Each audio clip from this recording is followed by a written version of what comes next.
Hello and नमस्कार, मैं मंजुल दीदी विराट स्वागत करता हूं आपका आपके YouTube लर्निंग प्लेटफॉर्म जिसका नाम है गुटरगू।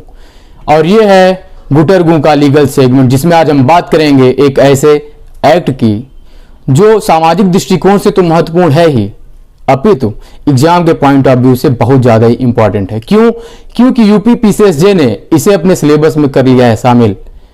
ठीक, तो आइए चलिए बात करते हैं बिना टाइम वेस्ट किए द डाउरी प्रोहिबिशन एक्ट 1961 के बारे में। द डाउरी प्रोहिबिशन एक्ट 1961, ये एक्ट जब बना था तो 1961 में कई एक्ट बने थे, जिनमें से द डाउरी प्रोहिबिशन एक्ट जो है 1961, ये एक्ट नंबर 28 था। 28 था, ठीक। यानी 1961 में जितने भी कानून बने थे उनमें से द डाउरी प्रोहिबिशन एक्ट जो है वो 28वें नंबर का एक्ट था। अब इस एक्ट का कुछ उद्देश्य रहा होगा। इस एक्ट को बनाने के लिए किसी के मन में कोई विचार आया होगा, उसने देखा होगा कि किस तरीके से ये डाउरी नामक जो दैत्य है, किस तरीके से घर परिवार समाज को खाया जा रहा है। तो इस एक्ट को बनाने के लिए उनके दिमाग में कोई विचार आया होगा। उस विचार का उद्देश्य क्या रहा होगा, उनका उद्देश्य क्या रहा होगा इस एक्ट को बनाने का, तो ये इसकी उद्देशिका से पता चलता है। इसकी उद्देशिका क्या कहती है? टू प्रोहिबिट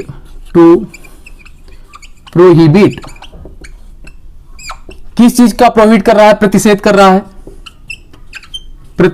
रहा है गिविंग एंड टेकिंग। किस चीज का? Giving and taking. Giving and taking किसकी? डावरी की। डावरी की गिविंग एंड टेकिंग को ये एक्ट जो है ये प्रोहिबिट करता है, इसको रोकता है। ठीक, अब इस एक्ट को आगे पढ़ने से पहले हमें ये जान लेना बेहद जरूरी है कि इसकी जो असेंट डेट है, प्रेसिडेंट की असेंट इस एक्ट को कब मिली, ये एक्ट कब से कमेंसमेंट में कब आया, इसका एक्सटेंट क्या है, और इसमें जो मोस्ट इंपॉर्टेंट जो 2 अमेंडमेंट हुए हैं उनकी डेट क्या है, ये जो एक्ट है ये होल ऑफ इंडिया पे कब से लागू हुआ। ये डेट्स कुछ इतनी खास हैं कि अब जितने भी पब्लिक सर्विस कमीशन हैं वो इस बात पे बहुत ही ज्यादा ध्यान देते हैं कि जितनी भी इंपॉर्टेंट डेट है उनसे क्वेश्चन पूछा जाए। क्वेश्चन का फॉर्मेट बदला गया है। जितने भी पब्लिक सर्विस कमीशन है उन्होंने अपना फॉर्मेट चेंज किया है। पहले जिन चीजों पे अभ्यर्थी ध्यान नहीं देते थे, जब एक्ट्स पढ़ते थे इंपॉर्टेंट डेट स्किप कर देते थे, अब उस पर ध्यान गया है किसका? पब्लिक सर्विस कमीशन का। वो अब ऐसी डेट ढूंढते हैं और उनसे ही क्वेश्चन पूछते हैं। तो आइए देख लेते हैं कि वो मोस्ट इंपॉर्टेंट डेट्स कौन सी हैं जिन्हें हमें याद करके रखना है, जिन्हें हमें अपने जहन में बसा लेना है द डाउरी प्रोहिबिशन एक्ट से रिलेटेड। तो सबसे पहली जो डेट हम लोग देखेंगे वो डेट ये है कि आखिर इस एक्ट को राष्ट्रपति ने अपनी अनुमति कब प्रदान की। असेंट डेट क्या है? प्रेसिडेंट की असेंट डेट क्या है? तो प्रेसिडेंट की असेंट डेट अगर हम लोग देखें तो इसको प्रेसिडेंट ने दिया था 20 मई 1961 को। असेंट अपनी कब दी थी? 20 मई 1961। असेंट कब दिया था राष्ट्रपति ने इसे अपनी? 20 मई 1961। अब बात आती है दूसरी डेट की, जो द मोस्ट इंपॉर्टेंट डेट है वो ये है कि इसकी इन्फोर्समेंट डेट क्या है। इन्फोर्समेंट डेट इसकी क्या है? वैसे तो जितने भी एक्ट हम पढ़ेंगे उनकी सेक्शन 1 जो है, सेक्शन 1 यह बताता है कि आखिर किसी एक्ट की इन्फोर्समेंट डेट क्या है। तो आइए देखते हैं सेक्शन 1। सेक्शन 1 से हमें पता चलता है कि ये जो एक्ट है इसकी जो इन्फोर्समेंट डेट है, जो कमेंसमेंट डेट है वो है 1 जुलाई 1961। यानी ये जो एक्ट है ये 1 जुलाई 1961 से लागू है। ठीक, अब 2 डेटें इसकी और बहुत ज्यादा इंपॉर्टेंट है, वो ये अमेंडमेंट से रिलेटेड डेट है। क्यों ये दोनों डेट क्यों ज्यादा इंपॉर्टेंट रहती हैं? क्योंकि इस एक्ट में अभी तक केवल 2 ही अमेंडमेंट हुए हैं। पहला हुआ है 1984 का और दूसरा हुआ है 1986 का। एक अमेंडमेंट हुआ है 1984 और दूसरा हुआ है 1986। 1984 का जो अमेंडमेंट है ये कब से लागू हुआ है, तो ये 2 अक्टूबर 1985 से। कब से? 2 अक्टूबर 1985 से ये लागू हुआ है। और जो 1986 का अमेंडमेंट है, अगर इसकी हम लोग बात करें तो ये 19 नवंबर 1986 से लागू है। ये दोनों डेट भी अब मोस्ट इंपॉर्टेंट हो गई हैं। क्या जितनी भी डेटें यहां पे लिखी गई हैं ये मोस्ट इंपॉर्टेंट डेटें हैं। क्यों? क्योंकि अब अमेंडमेंट की डेटें भी पब्लिक सर्विस कमीशन पूछने लगा है कि आखिर ये 1984 का जो अमेंडमेंट है ये लागू कब से हुआ। तो आपको बताना पड़ेगा कि 2 अक्टूबर 1985। अब ये पूछेगा 1986 का जो अमेंडमेंट था वो कब से लागू है, तो आपको बताना पड़ेगा 19 नवंबर 1986 से लागू है। तो ये जितनी भी डेटें यहां पे व्हाइट बोर्ड पे लिखी गई हैं, कृपया आप इसे नोट कर लीजिए, राइट डाउन कर लीजिए और इसको अपने जहन में बसा लीजिए। क्यों? क्योंकि यहीं से आने वाला है नंबर दिलाने वाला क्वेश्चन, यहीं से आएगा। ठीक है, चलिए आगे बढ़ते हैं। अब हम बात करेंगे इंपॉर्टेंट डेटें तो हमने देख ली, अब हम बात करेंगे सेक्शन 1 की, इस एक्ट के सेक्शन 1 की। वैसे तो इस एक्ट में केवल 10 ही सेक्शन दी गई हैं। कितनी सेक्शन है? 10 सेक्शन इस एक्ट में दिए गए हैं। कितने सेक्शन दिए गए हैं? 10 सेक्शन इस एक्ट में दिए गए हैं। तो आइए देखते हैं इस एक्ट का सेक्शन 1 क्या कहता है।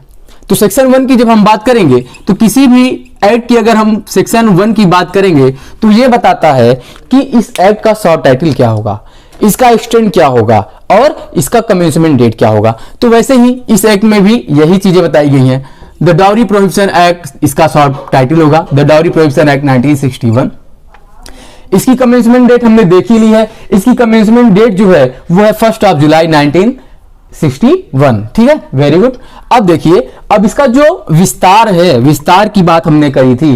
पहले ये जो एक्ट है वो जम्मू एंड कश्मीर पे लागू नहीं था। ये एक्ट कब से जम्मू एंड कश्मीर पे लागू हुआ है? ये डेट बहुत ही ज्यादा इंपॉर्टेंट है, इसको याद कर लीजिए। ये एक्ट अब होल ऑफ इंडिया पे लागू है। होल ऑफ इंडिया पे लागू कब से है ये देखना पड़ेगा। तो ये है 31 अक्टूबर 2019, 31 अक्टूबर 2019 से ये एक्ट अब होल ऑफ इंडिया पे लागू है। तो चलिए सेक्शन 1 की बात हमने कर ली, अब करते हैं सेक्शन 2 की बात। बेसिकली अगर हम लोग देखें तो किसी भी एक्ट में जो सेक्शन 2 होता है वो ये बताता है कि जितने भी इंपॉर्टेंट डेफिनेशन, जितने भी इंपॉर्टेंट टर्म्स हैं उनको डिफाइन किया गया होता है सेक्शन 2 में। क्यों? क्योंकि ये कुंजी होती है किसी भी एक्ट को जानने की। अगर आपको टर्म्स नहीं पता होंगे कि इस शब्द का क्या मतलब है, ये शब्द क्या कहना चाहता है, तो आप एक्ट को नहीं समझ सकते हैं। तो एक्ट को समझने के लिए सेक्शन 2 होता है, जिसे हम लोग डेफिनेशन क्लॉज भी कहते हैं। हर जितने भी एक्ट आप देखे होंगे उनमें डेफिनेशन क्लॉज सेक्शन 2 ही होता है ज्यादातर। ठीक, तो डेफिनेशन क्लॉज सेक्शन 2 क्या कहता है? Definition of dowry. अब जिस एक्ट को हम पढ़ने जा रहे हैं, द डावरी प्रोहिबिशन एक्ट 1961, इसका डावरी का क्या मतलब होगा ये सेक्शन 2 बताएगा। सेक्शन 2 ही है जो बताता है कि डावरी में क्या चीजें आती हैं और क्या चीजें नहीं आती हैं। तो डावरी में सबसे पहले हम लोग देखेंगे कि डावरी में प्रॉपर्टी आती है। क्या आती है? कोई प्रॉपर्टी या फिर कोई वैल्यूएबल सिक्योरिटी। वैल्यूएबल सिक्योरिटी किस चीज की? क्या आता है पहले देखेंगे। व्हाट कम्स, क्या आता है? तो क्या आता है में आप देख लीजिए, या तो आएगा प्रॉपर्टी प्लस वैल्यूएबल सिक्योरिटी। और ये वैल्यूएबल सिक्योरिटी का मतलब क्या होगा ये सेक्शन 2 में ही बताया गया है कि जो आईपीसी की सेक्शन 30 है उसमें जो वैल्यूएबल सिक्योरिटीज की डेफिनेशन दी गई है, सेम या एज इट इज वही डेफिनेशन, वही परिभाषा जो है वो section 2 the dowry prohibition act के लिए भी ली जाएगी वैल्यूएबल सिक्योरिटी के लिए। अर्थात वैल्यूएबल सिक्योरिटी वही होगी जो आईपीसी के सेक्शन 30 में बताई गई है। ठीक, अब ये देखिए कि किस प्रकार से ली जाए, क्या टाइप क्या होगा, किस प्रकार से ली जाए कि ये डावरी में आए। तो ये किसी भी प्रकार से आप अगर डावरी प्रॉपर्टी अगर कोई ले रहे हैं किसी पक्षकार से या उनके माता पिता गार्जियन से या किसी अन्य व्यक्ति से, या वैल्यूएबल सिक्योरिटी ले रहे हैं जो सेक्शन 30 में डिफाइन है आईपीसी में, तो ये चाहे तो डायरेक्टली हो या इनडायरेक्टली हो, किसी भी तरीके से अगर आप प्रॉपर्टी या वैल्यूएबल सिक्योरिटी ले रहे हैं तो ये डॉवरी में आएगा। ठीक, अब ये देखिए, ये दी गई हो या तो ये दे दी गई हो या देने का करार किया गया हो, एग्रीमेंट किया गया हो, या तो ये प्रॉपर्टी या वैल्यूएबल सिक्योरिटी दे दी गई हो या इसके लिए एग्रीमेंट हो। क्या एग्रीमेंट हो? सर ऐसा है चाचा, आप अपने लड़के की शादी मेरी बिटिया से कर दीजिए, आने वाले समय में जैसे ही धान की कटाई होगी, जो भी मैं धान की फसल से पाऊंगा बेचने के पश्चात, मैं उसे 1 लाख रुपए 2 लाख रुपए या जितनी भी डिमांड एक पक्षकार से की जाती है दूसरे पक्षकार से, वो उतना देने के लिए एग्रीमेंट कर ले। या उन्होंने धान की फसल हुई हो, धान की कटाई अभी चालू है, धान बेचा उन्होंने, धान बेचने के बाद तुरंत ही 1 लाख रुपए उन्होंने पकड़ा दिया हो, ये लीजिए, ये है आपका डॉवरी, आपने बच्चे की शादी मेरी बिटिया से कर दीजिए।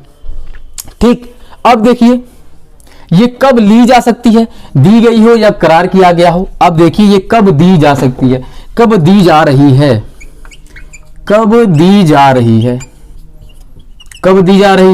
या तो ये ड्यूरिंग मैरिज होगा, मतलब विवाह के समय, या आफ्टर मैरिज होगा, या बिफोर मैरिज होगा। किसी भी समय ये हो सकता है। जब विवाह हो रहा है, ओम मंगल मांगल्ये शिवे सर्वार्थ साधिके, तब दे दिया गया हो भैया ये लीजिए 1 लाख रुपया पकड़िए, या आफ्टर मैरिज हो रहा हो, ठीक, विवाह हो गया है, एक महीना 2 महीना 10 दिन 5 दिन जैसा भी हो, उसके बाद 1 लाख रुपया थमा दिया गया हो, या बिफोर मतलब अभी शादी नहीं हुई है, इसके पहले ही धान बेच बाच के अपना 1 लाख रुपया दे दिए हो। किसी भी समय ये दी जा सकती है, किसी भी समय। अगर आप ये वैल्यूएबल सिक्योरिटी या प्रॉपर्टी किसी व्यक्ति को इन दशाओं में देते हैं, डायरेक्टली या इनडायरेक्टली देते हैं, या तो दे दिया गया है या तो करार किया गया है, कब दी जा रही है, ड्यूरिंग मैरिज या आफ्टर मैरिज दी जा रही है, या बिफोर मैरिज दी जा रही है, किसी भी समय अगर आप दे रहे हैं, क्या दे रहे हैं, प्रॉपर्टी दे रहे हैं या वैल्यूएबल सिक्योरिटी दे रहे हैं, तो वो किस में आएगा, वो आएगा डॉवरी में। ठीक, डॉवरी में वो आ जाएगा। अब देखिए आगे, अब देखते हैं कि ये सेक्शन क्या कहती है। देगा कौन, ये देखिए, जो भी प्रॉपर्टी या वैल्यूएबल सिक्योरिटी दी जा रही है, आखिर से देगा कौन, कौन देगा, ये भी बताया गया है कि आखिर ऐसे कौन से व्यक्ति हैं जो वैल्यूएबल प्रॉपर्टी या वैल्यूएबल सिक्योरिटी दे रहे हैं, कौन लोग हैं जो देंगे, तो ये डॉवरी माना जाएगा। तो एक पक्षकार दूसरे पक्षकार को, मान लीजिए ए हैं, ये इनकी बी से शादी होनी है, ये मेल भी हो सकते हैं, ये फीमेल भी हो सकते हैं, या तो ये इन्हें दे रहे हैं या तो ये इन्हें दे रही हैं, दोनों ही पक्षकारों में अगर कोई भी क्या दे रहा है, प्रॉपर्टी दे रहा है या वैल्यूएबल सिक्योरिटी दे रहा है, तो ये क्या माना जाएगा, डॉवरी मानी जाएगी। और कौन लोग हैं जो अगर ये वैल्यूएबल सिक्योरिटी और प्रॉपर्टी दे रहे हैं तो डॉवरी में आएगा, या तो विवाह के पक्षकार या इनके माता पिता, कौन दे रहा है, या तो इनके कौन, पेरेंट्स, या कोई भी व्यक्ति, एनी पर्सन, कोई भी व्यक्ति अगर प्रॉपर्टी दे रहा है या वैल्यूएबल सिक्योरिटी दे रहा है तो किस में आएगा, वो आएगा डॉवरी में। लेकिन मेरे भाइयों, कभी कभी हम अपने कुछ रिश्तेदारों, कुछ दोस्तों के यहाँ, रिश्तेदारों नहीं, अगर हम किसी दोस्त के यहाँ गए हैं और वहां पे आप देखते हैं कि ठीक उसी तरीके से वैल्यूएबल प्रॉपर्टी दी जा रही है, सिक्योरिटीज दी जा रही है, वैल्यूएबल सिक्योरिटीज या प्रॉपर्टी दी जा रही है, लेकिन वहां पे डॉवरी का कॉन्सेप्ट लागू नहीं होता। क्यों? क्योंकि जिस भी व्यक्ति के यहां आप गए होंगे वो शरिया से रेगुलेट होता होगा, शरिया कानून से वो रेगुलेट होता होगा, अर्थात मेहर को डॉवरी में इंक्लूड नहीं किया जाता है। किस में इंक्लूड नहीं किया जाता है? मेहर को डाउरी में इंक्लूड नहीं किया जाता है। ठीक, तो ये एक इसका एग्जम्पशन है, ये एग्जम्प्ट है क्या, मेहर को बाहर रखा गया है डाउरी से। चलिए सेक्शन 2 हम लोगों ने पढ़ी, सेक्शन 2 में डेफिनेशन दी गई है। अब हम लोग बढ़ते हैं आगे सेक्शन 3। सेक्शन 3 क्या कहता है सर? सेक्शन 3 ये बताता है कि सर अगर आपने बड़ी खुशी खुशी, बहुत ही खुशी खुशी क्या किया, आपने क्या किया, ये एक्ट जब से प्रारंभ हुआ है, अर्थात जब से ये एक्ट प्रारंभ हुआ है, ये जब से इनफोर्स हुआ है, उसके बाद आप क्या कर रहे हैं, आप कर रहे हैं डाउरी का आदान प्रदान। क्या कर रहे हैं? या तो डाउरी आप ले रहे हैं या तो आप दे रहे हैं, या लेने या देने के लिए दुष्प्रेरित कर रहे हैं। चाय की गुमटी पे बैठे हुए दो लोग, उनमें से एक कहता है हमारा बचवा बड़ा हो गया है, सोच रहे हैं उसकी शादी कर दें। सामने बैठे महोदय क्या कहते हैं, खैनी पीट रहे हैं, अरे भैया तो आप शादी करेंगे तो कम से कम 10 लाख रुपया आपको मिलेगा, आप 10 लाख रुपया लेने के काबिल हैं, आपको 10 लाख रुपया कोई भी दे देगा। तो जैसे ही 10 लाख रुपया कोई भी दे देगा या आप 10 लाख रुपया लीजिए और शादी कीजिए, जैसे ही ये बात आएगी, ये बात कहां आ जाएगी, आपको दंडनीय बना देगी, आप दंड के भागी हो जाएंगे। किस धारा में? द डाउरी प्रोहिबिशन एक्ट 1961 की सेक्शन 3 के अंतर्गत। ये कहेगी चचा ऐसा है, ज्यादा ज्ञान न दो, ज्यादा ज्ञान देने की जरूरत नहीं है, उनको कितना लेना है कितना नहीं लेना है ये आप मत बताइए, आप उनको दुष्प्रेरित मत करिए। और फिर जब आप दुष्प्रेरण में फंसेंगे तो यह बताता है कि आपको कितने साल की सजा होगी या आपको कितना फाइन देना पड़ेगा। मान लीजिए आपने दहेज लिया या दिया, अब ये देखिए कि ये जो एक्ट है ये केवल दहेज लेने के लिए ही प्रतिबंधित नहीं करता, अगर आप दे रहे हैं तो भी आप दंड के भागी होंगे। ये सेक्शन, ये जो एक्ट है ये बायस्ड नहीं है, ये केवल फीमेल को प्रोटेक्शन नहीं प्रदान करता है, ये मेल को भी प्रोटेक्शन प्रदान करता है। कुल मिला के डाउरी के उन्मूलन के लिए, डाउरी को जड़ से खत्म करने के लिए ये एक्ट बनाया गया है। इसमें चाहे तो लड़का दहेज ले रहा हो या लड़की दहेज ले रही हो, लड़के को दहेज लेने के लिए दुष्प्रेरित किया जा रहा हो या लड़की के पक्षकार को, लड़की के घर वालों को दहेज लेने के लिए दुष्प्रेरित किया जा रहा हो, दोनों ही दशाओं में यह दंडनीय होगा। तो पनिशमेंट की बात करता है कौन? सेक्शन 3 कहता है कि अगर आप डाउरी लेते हैं, देते हैं या दुष्प्रेरित करते हैं तो आपको कम से कम 5 साल से कम की सजा नहीं होगी। क्या नहीं होगी? नॉट लेस देन 5 ईयर्स, 5 साल से कम की आपको सजा नहीं होगी। और आपको फाइन भी लगेगा कितने? 15K, मतलब 15,000 रुपए, या जो भी आपने लिया या दिया है या दुष्प्रेरित किया है, ठीक।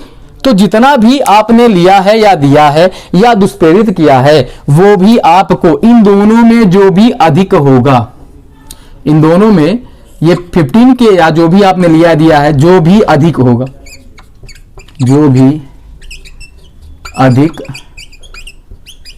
होगा, मतलब 5 साल से आपको सजा नहीं होनी है कम। 5 साल आप जेल में चक्की पीसिंग, उसके बाद जो पैसा आपको मिला है, मान लीजिए कि आपको क्या मिला है, 5,000 रुपया ही आपको दहेज मिला है तो आप 15,000 रुपया भरेंगे। मान लीजिए आपने 1 लाख रुपया लिया है दहेज, तो 15,000 नहीं, आपको कितना देना पड़ेगा? 1 लाख रुपए आपको भरने पड़ेंगे। किस रूप में? एज अ फाइन, ठीक। फाइन के तौर पे आपको ये 15,000 या जो भी रुपया आपने लिया है डाउरी के रूप में वो आपको भरना पड़ेगा। लेकिन एक कंडीशन लगा दी गई है, कोर्ट देखता है कि गुरु अगर इनको हम दिए सजा और गए टपक, बहुत हृदयहीन है, मतलब गति रुक जाने वाली उनको बीमारी है, या 1 लाख रुपया 15,000 जो भी है, अगर कोर्ट को ऐसा लगता है तो वो क्या करेगा, ऐसे ही नहीं कि कोर्ट उठा के 5 साल से कम की सजा इनको दे देगा ना, ऐसा बिल्कुल नहीं होगा। कोर्ट को ऑर्डर देते समय ये लिखना होगा कि adequate plus special reason record करने होंगे उस ऑर्डर में कि भैया पर्याप्त कारण है, विशेष कारण है, किस चीज से रिलेटेड, कि इनको हम 5 साल से कम की सजा दे दें। तो ये इसका एग्जम्पशन है। अब आपको लगेगा सर कैसे याद करें इसको, तो जहां भी 5 साल आएगा वहां आप याद रखिए कि फाइन हमेशा 15 ही साल आएगा, 15 ही हजार रुपए आएगा इस एक्ट के लिए। जहां 5 आए समझ लीजिए वहां 15,000 जुर्माना है। ठीक, अब आगे हम लोग पढ़ेंगे तो समझ में आएगा कि आखिर और भी कोई फाइन दिया जाएगा, और भी किसी चीज को दंडनीय बनाया गया है कि नहीं। आइए देखते हैं कि क्या वो रीजन है। अब हम लोग चलते हैं, आगे बढ़ेंगे, और आगे बढ़ने पे हमें क्या मिलेगा, सेक्शन 4। सेक्शन 4 किस चीज से रिलेटेड है? सेक्शन 4 भी मेरे भैया दंड से रिलेटेड है। यहां पे दंड किस चीज के लिए था? यहां पे दंड था कि अगर आप ले रहे हैं, दे रहे हैं, दुष्प्रेरित कर रहे हैं, क्या डावरी का लेना, डावरी का देना, या डावरी को दुष्प्रेरित करना, अगर ये आप कर रहे हैं तो आप जाएंगे 5 साल से कम की सजा आपको नहीं होगी। 15,000 रुपया या जो भी आपने लिया दिया है उनमें जो भी अधिक होगा वही ले लिया जाएगा। ठीक, अब सेक्शन 4 पे बढ़ने से पहले हमें और कुछ देखना है। क्या? जैसे सेक्शन 2 में हम लोगों ने देखा था कि जो मेहर होता है उसको डावरी में नहीं इंक्लूड किया जाता, वो एक्सक्लूडेड है, उसको बाहर रखा गया। उसी तरीके से लेने देने में भी कुछ चीजों को बाहर रखा गया है। किन चीजों को बाहर रखा गया है? मान लीजिए विवाह के समय ड्यूरिंग मैरिज क्या होता है, कोई उपहार दिए जाते हैं। ठीक, उपहार दिए जाते हैं। किसको उपहार दिए जाते हैं? या तो वो ब्राइड को, दुल्हन को, या तो वो ब्राइड ग्रूम,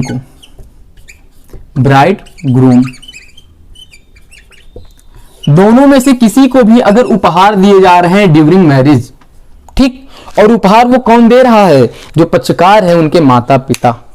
लेकिन न तो उस उपहार की न तो इस दुल्हन ने डिमांड करी हो कि ससुर जी आप मेरे लिए एक नौलखा हार लेकर आएंगे तभी मैं मंडप में बैठूंगी, अन्यथा मैं बाहर हो जाऊंगी, मैं चली जाऊंगी, मैं शादी नहीं करूंगी। इसकी डिमांड इस लड़की ने नहीं करी हो, इस दुल्हन ने इसकी डिमांड नहीं की हो। इसी तरीके से इन दूल्हे राजा ने भी ये डिमांड नहीं करी हो कि सासू मां मेरे गले में सोने की चैन होनी चाहिए तभी मैं फेरे लूंगा, अन्यथा मैं फेरे नहीं लूंगा। ये डिमांड नहीं होनी चाहिए, विदाउट डिमांड होना चाहिए। क्या? जो भी उपहार लिया या दिया जा रहा है ड्यूरिंग मैरिज, क्या लिया जा रहा है या दिया जा रहा है? उपहार लिया जा रहा है या दिया जा रहा है। कब? During marriage. लेकिन इसकी डिमांड नहीं होनी चाहिए, डिमांड नहीं होनी चाहिए। न तो इसकी ब्राइड ने करी हो, न ही ब्राइड ग्रुप ने करी हो, डिमांड नहीं की हो। ठीक, अब देखिए क्या होता है मेरे भाई। अब इसके साथ एक प्रोविजो लगा दिया गया है। प्रोविजो क्या जोड़ दिया गया है? प्रोविजो ये जोड़ दिया गया है कि जो भी उपहार दिए या लिए जा रहे हैं वो किस नेचर के होने चाहिए? तो वो होने चाहिए, नेचर क्या होना चाहिए? नेचर होना चाहिए ये कस्टमरी नेचर के होने चाहिए, कस्टमरी नेचर के होने चाहिए। और दूसरी बात यहां क्या बताई गई है? दूसरी बात यह बताई गई है कि जो भी उपहार दिया जा रहा है ये देने वाले की हैसियत से ज्यादा ही नहीं होनी चाहिए। अर्थात जितनी उसकी इनकम है उसका फाइनेंशियल स्टेटस जो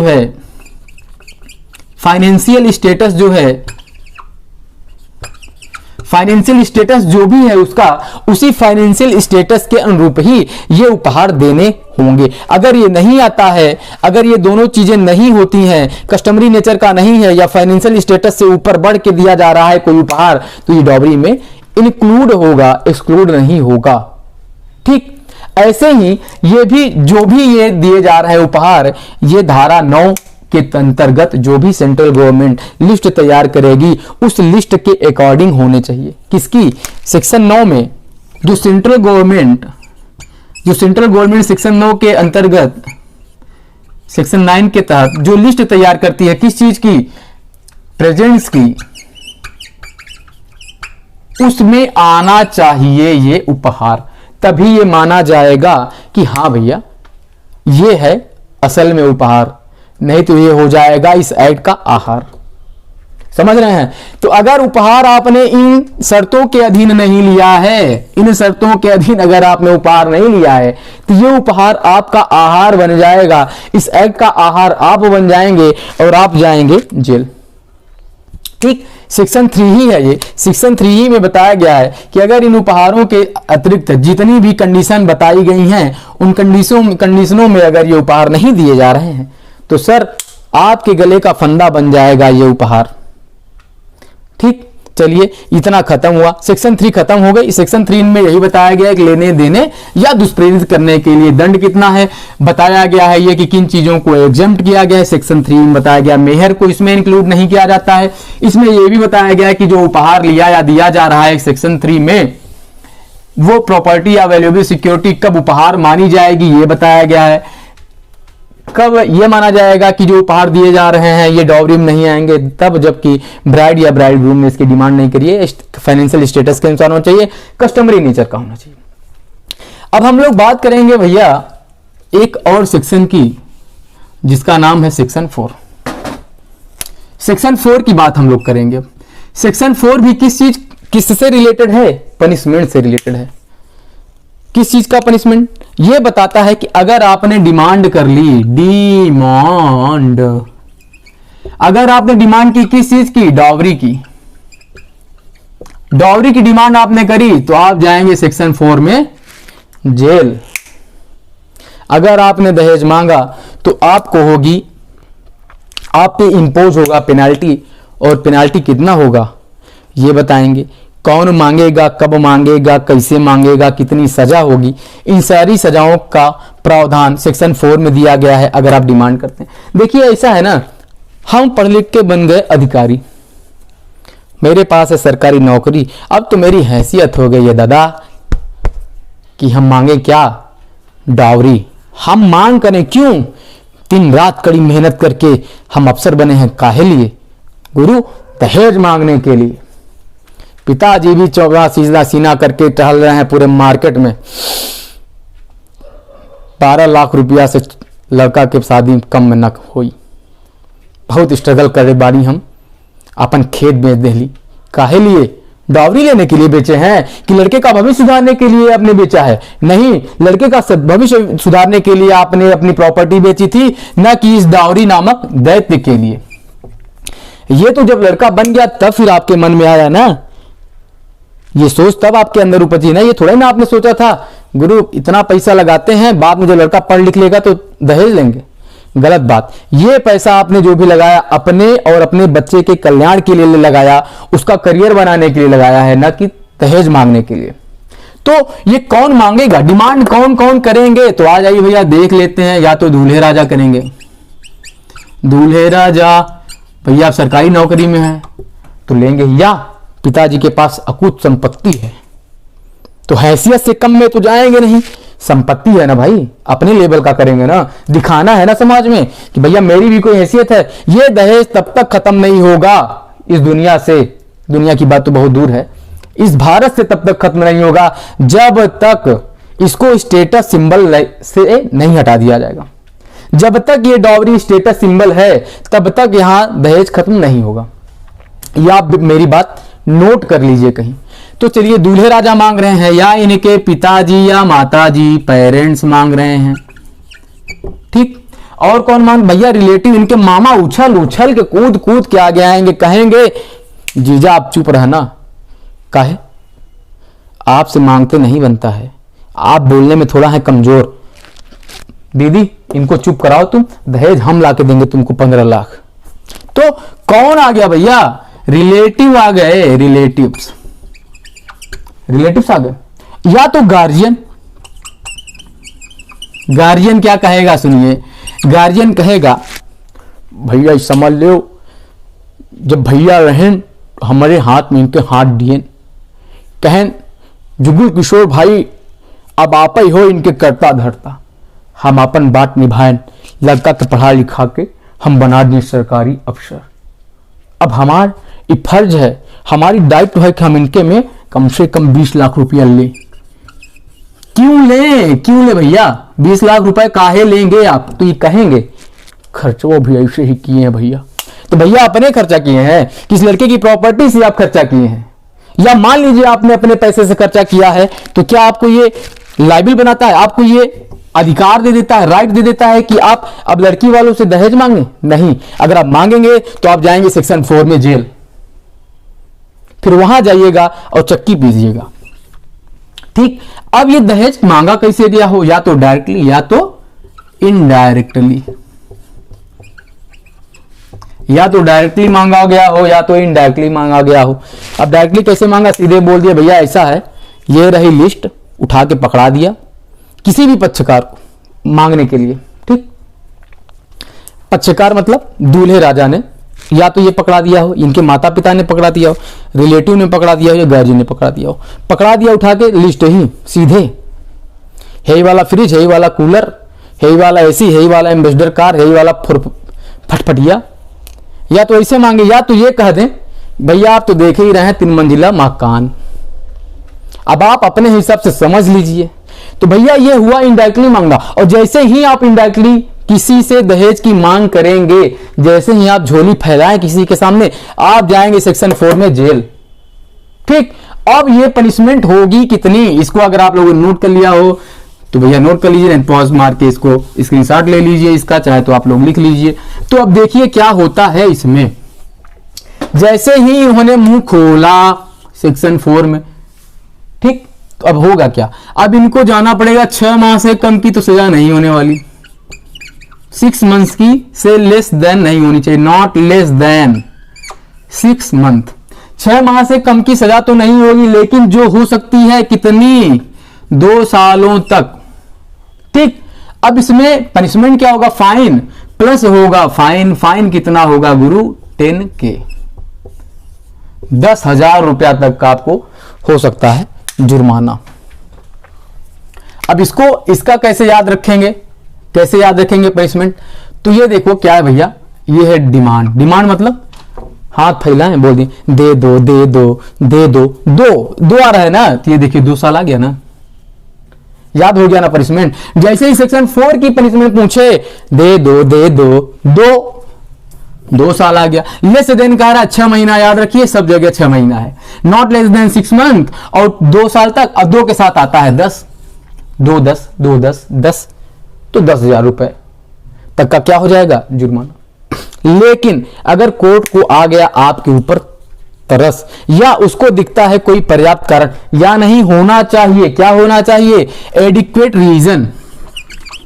कोर्ट चाहे तो क्या कर दे, 6 महीने से भी कम की सजा आपकी कर दे, या ये फाइन जो है इसको भी कम कर दे। कब कम कर दे? जब उसके पास पर्याप्त प्लस स्पेशल विशेष रीजन, विशेष कारण हो। कहां?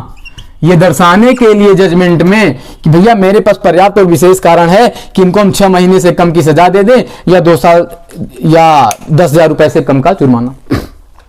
इसके लिए कोर्ट के पास पर्याप्त रीजन और विशेष कारण होना चाहिए। कोर्ट अपने मन से नहीं कर देगा कि पता चला कोर्ट के मतलब जज साहब बैठे, इनके कोई रिश्तेदार फंसे, तो भैया ऐसा है कि 6 महीने से कम 2 दिन की तुमको सजा दे रहे हैं। जज साहब भी जाएंगे जेल। कहां जाएंगे? जेल जाएंगे। क्यों जाएंगे? क्योंकि भैया ये हो गए हैं बायस्ड, पक्षपाती हो गए हैं। जैसे ही आप पक्षपाती होंगे आप चले जाएंगे जेल, आप पे इंक्वायरी बैठेगी। तो इसलिए जब भी जज साहब अपना डिसीजन जजमेंट देंगे तो इनको लिखना पड़ेगा कि ये क्यों दे रहे हैं, इसके लिए मेरे पास पर्याप्त और स्पेशल रीजन है, 6 महीने से कम की सजा देने का, 10,000 रुपए से कम का जुर्माना देने का। ठीक। अब हम लोग चलते हैं सेक्शन 4A पर। 3 पढ़ लिया, 4 पढ़ लिया, आया सेक्शन 4A की बारी।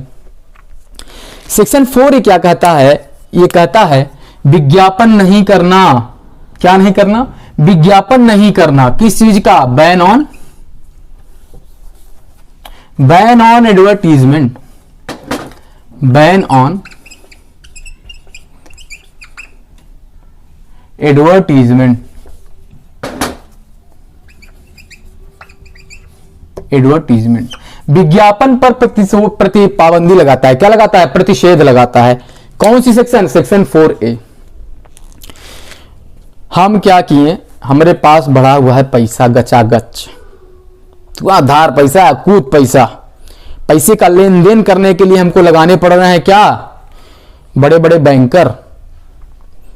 हम क्या काम किए? सुनो सुनो सुनो। क्या किए? सुनो सुनो सुनो। एडवर्टीजमेंट है ये। गांव में अगर आप जाएंगे तो किसी भी चीज की सूचना अगर देनी होती है किसी को तो क्या करता है? डुग्गी पिटवाता है। डुग्गी मतलब ढिंढोरा। ढिंढोरा पिटवाएगा किस चीज का? अगर मेरे पास पुत्र है, मेरे पास पुत्री है, या मेरा कोई रिलेटिव है जो मुझे जान से ज्यादा प्यारा है, मैंने क्या किया? ढिंढोरा पिटवाया। सुनो सुनो सुनो, जो भी मेरे बेटे से, जो भी मेरी बेटी से, या जो भी मेरे इस रिश्तेदार से क्या करेगा? शादी करेगा, तो मैं उसे क्या दूंगा? प्रॉपर्टी दूंगा। भाई मेरे पास प्रॉपर्टी बहुत है, टेंशन लेने का नहीं, देने का। क्यों? क्योंकि अपन के पास प्रॉपर्टी बहुत ज्यादा है। शादी कर ले भाई, शादी में या तो करे नहीं बात, प्रॉपर्टी में हिस्सा दे दूंगा, या पैसा दे दूंगा, या दोनों ही दे दूंगा। मेरे पास गांव की गांव 500-500 बीघे जमीन पड़ी है, करोड़ों रुपए, अरबों रुपए मेरे अकाउंट में पड़ा है, या तो ये दे दूंगा, या दे दूंगा, या ये दोनों दे दूंगा, या इन दोनों में शेयर दे दूंगा। ठीक, अब ये कौन करेगा? कौन करेगा भैया? या तो इनके कौन करेगा? माता पिता करेंगे, रिलेटिव करेगा, या गार्जियन करेगा, या कोई व्यक्ति कर रहा है तो कहां जाएगा? जाएगा जेल। अब ये करेगा कैसे? ढिंढोरा तो मैंने कॉमन बोलचाल में बता दिया, न्यूज़पेपर में दे रहा है, न्यूज़पेपर में दे रहा है, जर्नल उर्नल छपवा देता है, जर्नल छपवा दे रहा है।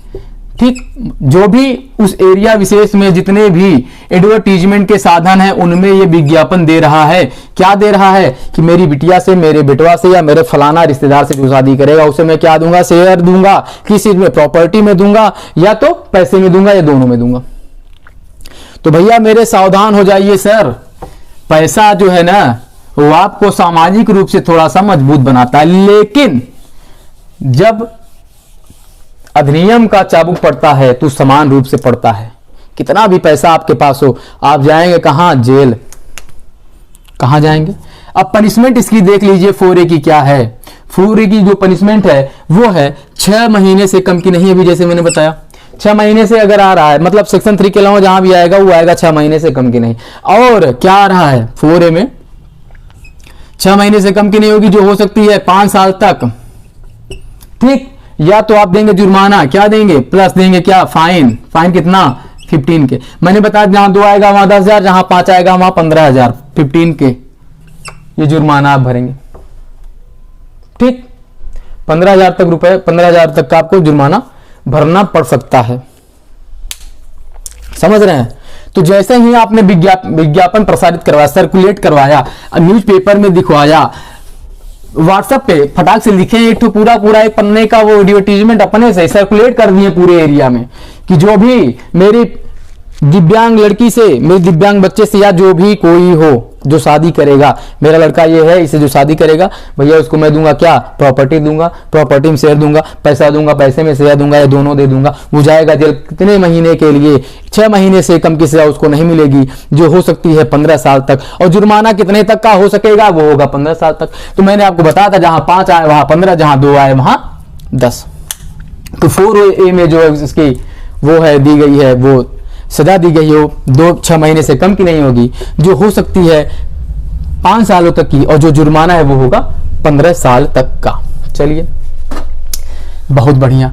4A तक जिसको समझ में आ गया हो, मेरे दोस्तों, मेरे भाइयों, मैं आपसे एक ही रिक्वेस्ट करता हूं कि अगर मेरी मेहनत आपको अच्छी लग रही हो, मेरे पढ़ाने का तरीका अगर आपको अच्छा लग रहा हो, तो प्लीज गुटर गूंग चैनल को सब्सक्राइब कर लीजिए। वीडियो अच्छा लग रहा हो तो इसको देखने के बाद पूरा लाइक कर दीजिएगा और शेयर कर दीजिएगा अपने दोस्तों के साथ, ताकि सबका उद्धार हो सके। उद्धार हो सके मतलब ताकि सबका काम हो सके। मैं कौन होता हूं? उद्धार करने वाला। अब हम लोग बात कर रहे हैं सेक्शन 5 की। कौन से सेक्शन की? सेक्शन 5 की। सेक्शन 5 सीधे तौर पे एक आता है, गुरु अगर आपने कर लिया है एग्रीमेंट, किस चीज का एग्रीमेंट कर लिया है? दहेज लेने या दहेज देने का तो आपका जो ये एग्रीमेंट है, एग्रीमेंट क्या होगा, वाइड होगा, शून्य होगा, वो शून्य होगा। मान लीजिए कि गुरु ये काम हो गया बड़ा मजेदार, क्या हो गया, हम हैं, मेरा लड़का है, फलाने से कह रहे हैं एक काम करिए, आपकी लड़की बड़ी हो गई है, शादी करना हो बताइए, आइए इस दोस्ती को रिश्ते में बदल दें, आइए इस दोस्ती को रिश्ते में बदल दें, अपनी लड़की या अपने लड़के की शादी चलिए कर लेते हैं, इस संबंध को मजबूत किया जाए। मजबूत कैसे करेंगे, शादी करके नहीं, पैसा ले दे के।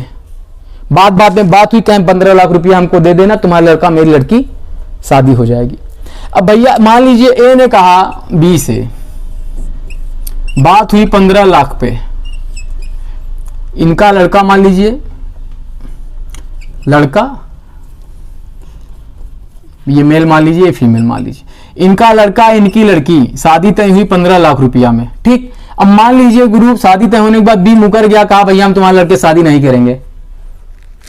ए को आ गई गुस्सा, वो कह रहा है I will see you in court, मैं तुम्हें कोर्ट में देखूंगा, मैं कोर्ट में चलूंगा और कहूंगा 15 लाख रुपया हमको दिलवाइए, क्योंकि बी ने मुझसे करार किया था कि अगर मैं अपने लड़के की शादी इससे करूंगा तो ये 15 लाख रुपया देगा। अब ये ना तो शादी करा ना 15 लाख रुपया दे रहा है, जज साहब आप 15 लाख रुपया दिलवाइए। अरे बेवकूफ, तुमको घर भी नहीं जाने देगा वो कौन, जो कोर्ट में बैठा हुआ न्यायाधीश, मजिस्ट्रेट जो फर्स्ट क्लास का होगा, गर्म खून होगा, नई एज का, वो पकड़ेगा कॉलर, कहेगा सर चलो पहले जेल, ठीक। कहां लेकर जाएगा, जेल लेकर जाएगा, क्यों, क्योंकि आपने कर दिया है अपराध। ले रहे हैं, दे रहे हैं या दुष्प्रेरित कर रहे हैं तो आप जाएंगे 3 में, अगर मांग कर रहे हैं, वैसे मांग ही है ये, तो आप जाएंगे सीधे कहां, 4 सेक्शन 4 में आप कहां चले जाएंगे, जेल चले जाएंगे मेरे भाई। तो इसलिए ये कभी भी इस 15 लाख रुपए के चक्कर में अपनी जिंदगी ना बर्बाद कर देना, कोर्ट मत जाना, क्यों, क्योंकि ये हो गया है शून्य। बात में बात हुई, बात को ही छोड़ के चुपचाप निकल लीजिए। अब अच्छा, आप एक क्वेश्चन आप लोगों से ये है कि चलिए ठीक है, करार को शून्य और कॉन्ट्रैक्ट की कौन कौन सी सेक्शन में बनाया गया है, अगर आप बताते हैं तो मुझे बड़ा अच्छा लगेगा। क्यों, क्योंकि मेरे पास पैसे हैं नहीं आपको देने के लिए कि मैं आप कोई क्विज खेलूं, कौन बनेगा करोड़पति तो चल नहीं रहा मेरे भाई। तो जो भी मैंने जो कॉन्ट्रैक्ट में से कौन से सेक्शन और हैं इसी सेक्शन 5 की तरह, जो किसी कॉन्ट्रैक्ट को क्या बनाते हैं, शून्य बनाते हैं, आप जरूर बताइएगा, आपके कमेंट का इंतजार रहेगा मुझे। तो सेक्शन 5 में कुछ नहीं है, सेक्शन 5 में केवल ये बताया गया कि अगर आप कोई एग्रीमेंट करते हैं, किस चीज का एग्रीमेंट करते हैं आप, दहेज के लेने देने या दूसरे दहेज के लेने या देने के लिए, तो वो क्या होगा, करार हो जाएगा शून्य। अब हम लोग आगे बढ़ते हैं और सेक्शन 6 की तरफ बढ़ते हैं। सेक्शन 6 क्या कहता है, इतनी बढ़िया सेक्शन है ये गुरु, 1 नंबर की सेक्शन है ये। सेक्शन कहती है चलिए ठीक है कोई बात नहीं, आपने क्या किया, दहेज ले लिया, आपने दहेज ले लिया है ना, तो एक काम करिए, जिसके लिए ये दिया गया है ना दहेज, मैंने अपनी बिटिया की सहूलत सलामती के लिए दिया है ना, मैंने अपनी बिटिया के लिए दिया है ना, तो चुपचाप से जिस बेटी, जिस माँ, जिस बहन के लिए वो दिया गया है ना दहेज, चुपचाप से उसको वापस कर दीजिए, नहीं तो ऐसा चाबुक मारूंगा कि जिंदगी भर याद रहेगा। क्या याद रहेगा, जिंदगी भर। जिंदगी भर कैसे याद रहेगा, मान लीजिए ये कहता है कि dowry to be for the benefit of the wife और heirs। जो डाउरी है ना, सेक्शन 6 कहता है कि डाउरी को किसके बेनिफिट में यूज करना है, या तो वो जो महिला है, वुमन, या उसके heirs, उनके बेनिफिट के लिए, उनके बेनिफिट के लिए इसको क्या करना है, यूज करना है, उनके लिए है ये। मान लीजिए आपने ले लिया दहेज, तो आप उस महिला को वापस करिए या उसके उत्तराधिकारियों को वापस करिए। इसके लिए भी कंडीशन बताई गई हैं, आइए उन कंडीशंस को जल्दी से समझ लिया जाए। डावरी अगर दी जा रही है, तो अगर जो डावरी दी गई है वो किससे रिलेटेड ना हो, किसको ना मिली हो, इस वीमेन को ना मिली हो, इस वीमेन को अगर ये डावरी नहीं मिल रही है तो मिल किसको रही है, किसी को भी मिल रही है, इससे मतलब नहीं है। कोई भी व्यक्ति अगर वर पक्ष का है, उसको वो डावरी मिल रही है, तो वो क्या करेगा क्या, टाइम पीरियड बताया गया है। भैया ले लिए हो ना, चलो नहीं माने ले लिए, कोई बात नहीं है मेरे प्यारे। एक काम करना, आप क्या काम करना, मैं दे रहा हूं समयावधि, टाइम पीरियड दे रहा हूं। ठीक, इस टाइम पीरियड में या इस कंडीशन में के होने पर आप क्या करेंगे, आप ये दहेज इतने समय में जो आपने लिया है उसको आराम के साथ बड़े शांति पूर्वक जाइए उस महिला के चरणों में अर्पित कर दीजिए। महिला नहीं, उसके वारिसों के चरणों में अर्पित कर दीजिए। ठीक, मान लीजिए आपने बिफोर मैरिज ले लिया, बिफोर मैरिज क्या हुआ, दहेज लिया गया। ठीक, अब मान लीजिए आफ्टर मैरिज, तीन सिचुएशन इसमें बताई गई है, आफ्टर मैरिज या ड्यूरिंग मैरिज। आफ्टर मतलब विवाह के बाद लिया गया है या विवाह के समय लिया गया है या विवाह के पहले लिया, यहां पे दिया गया विवाह के पहले, विवाह के बाद या समय, या जब वो महिला अवयस्क थी, माइनर थी तब ये दहेज लिया गया है। तो अब क्या करना है, अगर विवाह के पहले अगर ये दहेज आपने लिया है ना, ठीक, तो जब भी मैरिज हो रही है विवाह की तारीख से, विवाह की तारीख के 3 महीने में भैया ये दहेज जो आपको मिला है क्या करिए, अर्पित कर दीजिए उसके चरणों में, कहिए लीजिए देवी आपका है, ये दे दीजिए। 3 महीने के भीतर आप इसको दहेज को किसको दे दीजिए, महिला को दे दीजिए या उसके एयर्स को दे दीजिए, किसको, वारिस को दे दीजिए। अब या तो अब क्या हो रहा है, आफ्टर मैरिज या ड्यूरिंग मैरिज अगर हो रहा है तो जब भी आपको वो मिल रहा है दहेज, प्राप्ति के तारीख से 3 महीने में, 3 मंथ में, 3 लिख दिया यहां, मंथ आप लोग समझ लीजिएगा, 3 मंथ में बार बार मिटाना अच्छा नहीं लगता। 3 मंथ में, 3 महीने में प्राप्ति की तारीख, जैसे मान लीजिए एक साथ को मिला ना तो 3 महीने के अंदर इसको आप वापस कर दीजिए, आफ्टर मैरिज या ड्यूरिंग मैरिज। और मान लीजिए कि महिला माइनर थी, तो जैसे ही 18 की हो जाए, 18 ईयर की हो गई ना, चुपचाप से उसके चरणों में क्या करिए, ये दहेज अर्पित कर दीजिए, दे दीजिए 18 वर्ष की होने पर। चलिए 3 कंडीशन बताई गई है, क्या क्या टाइम पीरियड दिया गया है, before marriage, after marriage, during marriage या माइनर होने पे। ठीक, अब ये बताइए अगर बिफोर मैरिज हुआ तो जब भी विवाह होगा उसके 3 महीने वापस करिए, आफ्टर मैरिज या ड्यूरिंग मैरिज हो रहा है तो प्राप्ति जिस दिन आप ले रहे हैं दहेज उसके 3 महीने में, और मान लीजिए लड़की माइनर है अब तब आप ले रहे हैं वो संपत्ति या दहेज, तो आप उसके 18 वर्ष होने तक आप उसको वापस कर दीजिए, जैसे वो 18 साल की हो रही वापस कर दीजिए उसको। ठीक, बड़े ही इज्जत के साथ। अब देखिए क्या होगा, अब होगा क्या, मान लीजिए अब जो ये संपत्ति आप यूज कर रहे थे ना, इसको आप न्यासी के तौर पे यूज करिए, इसको आप न्यासी के तौर पे यूज करेंगे, आपकी खुद की संपत्ति ये नहीं मानी जाएगी। ठीक, अगर मान लीजिए आप टाइम पे नहीं दे रहे हैं भैया, 3 महीने में आप नहीं दिए, चाहे वो बिफोर हो, आफ्टर, ड्यूरिंग या 18 वर्ष की हो गई तब भी आप नहीं दे रहे हैं, तो गुरु आप जाएंगे जेल। कितने तक का आपको होगा, पनिशमेंट आपकी क्या होगी, आप नहीं जाएंगे 6 महीने से कम की आपको सजा नहीं होगी, नॉट लेस देन, एनएलटी मतलब नॉट लेस देन, 6 महीने से कम की नहीं होगी, जो जाएगी कहां तक, 2 साल तक। ठीक, और उसके बाद ये बताइए कि आपको 2 साल तक गए आपको जुर्माना कितना होगा, मैंने बताया था जहां 2 है वहां 10 है, तो ये 5,000 से 10,000 तक का हो सकता है।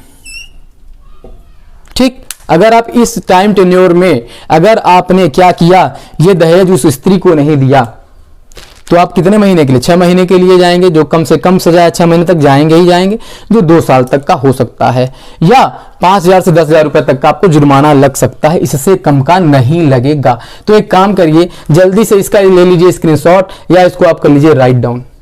क्यों, क्योंकि अब पन्ना पलटने वाला है। ठीक, 6 महीना कम से कम होगी, 2 साल तक भी हो सकती है, 5,000 से 10,000 रुपए तक का जुर्माना हो सकता है। ठीक, अब देखिए क्या हुआ कि मान लीजिए ये तो टाइम पीरियड दे दिया, अब क्या होता है, इसको आप इसका स्क्रीनशॉट ले लीजिएगा। अब क्या होता है कि कभी कभी ऐसा होता है ना कि महिला मर गई, प्राकृतिक कोई कारण रहा होगा जिससे वो महिला क्या हो गई, मर गई, महिला मर गई। अरे बाप रे, बहुत बड़ी बात हो गई भाई। अब तो खुशियां मनाएंगे कौन लोग, जिन्होंने क्या लिया है दहेज, वो भांगड़ा करेंगे, या भैया खुश होने की जरूरत नहीं है। क्यों, क्योंकि इसके लिए भी प्रावधान दे रखा है, कहां, द डाउरी प्रोहिबिशन एक्ट 1961। इसमें आपका प्रावधान क्या दे रखा है, अगर महिला मर गई है तो महिला के मरने पर क्या होगा, जो वो प्रॉपर्टी है वो किसको मिलेगी, वो जो उसके वारिस होंगे वो हकदार होंगे। पहली कंडीशन ये दे रखा है कि प्राकृतिक कारणों में वीमन मर गई, वीमन मरी, डाइड, वीमन मर गई और क्या हुआ, संपत्ति नहीं ले पाई बेचारी, संपत्ति नहीं ले पाई तो क्या होगा, इसके एयर्स जो हैं, इसके एयर्स जो हैं वो क्या होंगे, इंटाइटल होंगे, हकदार होंगे उस प्रॉपर्टी के, और वो क्या करेंगे, जिसके भी पास ये संपत्ति पड़ी हुई है, जो प्रॉपर्टी पड़ी हुई है, वो ले लेंगे इसके एयर्स। कौन ले लेगा, एयर्स, महिला के। अब मान लीजिए दूसरी कंडीशन क्या होती, अप्राकृतिक कारणों में, मतलब भाई लोग क्या किए, उस महिला को मार डालें, किस लिए, कि दहेज उनका हो जाए। अरे बेवकूफों, ये सब करने के पहले एक बार दहेज प्रतिषेध अधिनियम पढ़ तो लिया होता, तो इतनी बड़ी मुसीबत में नहीं फंसते। मर्डर केस में जाओगे अलग, और ये संपत्ति नहीं मिलेगी अलग। अब इसके लिए क्या है भाई, इसके लिए क्या है कि मान लीजिए 7 वर्ष के भीतर शादी हुई, विवाह हुआ, विवाह के 7 वर्ष के भीतर कितने 7 वर्ष के भीतर महिला को ये सब निपटा दिए। अप्राकृतिक कारण, अप्राकृतिक कारण मतलब समझ ही रहे होंगे, जला दिए, फांसी लगा दिए, पता नहीं क्या क्या करते हैं भाई मेरे, ऐसे लोगों की रूह भी नहीं कांपती ये सब करते, पता नहीं कैसे ये सब जीते हैं। चलिए कोई बात नहीं, ऐसे लोगों को दंड मिलता है, वो यहाँ ही मिलता है, भगवान तो बहुत दूर की बात है। कोर्ट ही इनको ऐसा दंड देता है ना कि 7 जन्म फिर 7 पुश्तें सोचती हैं कि दहेज ले कि ना ले, और लेने का जब विचार आता है तो उल्टी होने लगती है, काहे की, खून की। तो चलिए ठीक है, विवाह के भीतर, विवाह कितने साल के भीतर, 7 वर्ष के भीतर अगर महिला मर गई है अप्राकृतिक कारण से, तो क्या होगा, अगर संतान नहीं है, अगर उसको कोई इश्यू नहीं है, संतान नहीं, तो क्या होगा, उसके माता पिता को वो मिल जाएगी, जिसकी गाढ़ी कमाई उसको मिलेगा दहेज, माता पिता को मिल जाएगा। संतान नहीं है तो, अब मान लीजिए अगर संतान है तो संतान को मिलेगी, संतान है, संतान अगर है तो संतान को अंतरित कर दी जाएगी, और जब तक आप अंतरित नहीं करेंगे, मान लीजिए 18 साल का नहीं हुआ ये बालक, तो तब तक इसको अंतरित नहीं होगा, आप किस रूप में रहेंगे, न्यासी के तौर पर रहेंगे, आप उसके ओनर नहीं बन जाएंगे, मतलब उसको आप बेच बांच नहीं पाएंगे कि पता चला कि आप बेच बांच के मस्त बुलेट लेके घूम रहे हैं, दग दग दग दग दग दग, ये आप नहीं कर पाएंगे। ठीक है, अब भैया मेरे सेक्शन 6 तो बड़ी अच्छी सेक्शन थी ही, इसके साथ इसके बाद क्या हुआ, एक सेक्शन जोड़ी गई। कौन सी सेक्शन जोड़ी गई, सेक्शन 6A। सेक्शन 6A इतनी बढ़िया सेक्शन है, 1984 में जोड़ी गई थी। अब आप हमें कमेंट करके बताइए कि ये इन्फोर्स कब हुई थी, 1984 की सेक्शन का अमेंडमेंट जो है वो कब इन्फोर्स हुआ था। मुझे पता है आप कमेंट करने वाले नहीं, मैं ही बता देता हूं, 2 अक्टूबर 1985 को इन्फोर्स हो गई थी ये सेक्शन, इसको आप रट लीजिएगा, हो सकता है आ जाए। तो सेक्शन 6A की अब हम लोग बात करेंगे। सेक्शन 6A कहता है, ये इतनी बढ़िया सेक्शन है कि भैया पनिशमेंट बाद पनिशमेंट लगा देता है। सेक्शन 6A क्या कह रहा है, सेक्शन 6A कह रहा है कि मान लीजिए, क्या मान लीजिए कि आप दहेज लिए दिए, जो भी किए आप ही मालिक, आपने क्या फिर किया, आपने जो संपत्ति ली महिला को वापस भी नहीं की, उसके वारिसों को वापस नहीं की, उसकी संतान को वापस अगर आपने नहीं की है, तो क्या होगा, जो कोर्ट है ना, कोर्ट क्या करेगा, इसको समझ लीजिएगा, ये बड़ी डिफिकल्ट लैंग्वेज में लिखा गया है। बहुत से लोग क्या करते हैं, इस सेक्शन को पढ़ाने से बचते हैं, वो पढ़ाते ही नहीं है, बड़ी डिफिकल्ट लैंग्वेज है, थोड़ा समझना पड़ेगा।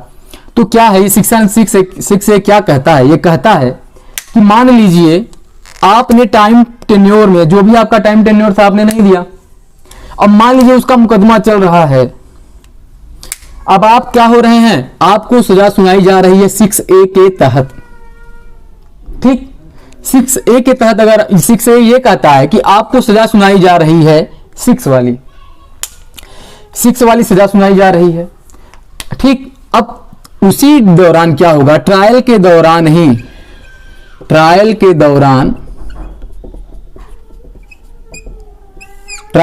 क्या किया, आपको जो सजा मिली थी 6 में, ट्रायल के दौरान क्या हुआ, जो सजा मिली थी, सजा मिली आपको किस लिए, 6A की, 6 की, सेक्शन 6 में आपको सजा मिली। ट्रायल के दौरान भी आपने वो संपत्ति उनको वापस नहीं की। ठीक, भैया ट्रायल तो चलने लगेगा, क्यों चलने लगेगा? क्योंकि 3 महीने में आपने उसकी संपत्ति वापस ही नहीं करी है दिए हुए टाइम में। तो भैया ये सीधी सी बात है, आपके ऊपर ट्रायल चलेगा, मुकदमा आप पे चलेगा, मुकदमा चल रहा है तब भी आप उसकी संपत्ति नहीं दे रहे हैं।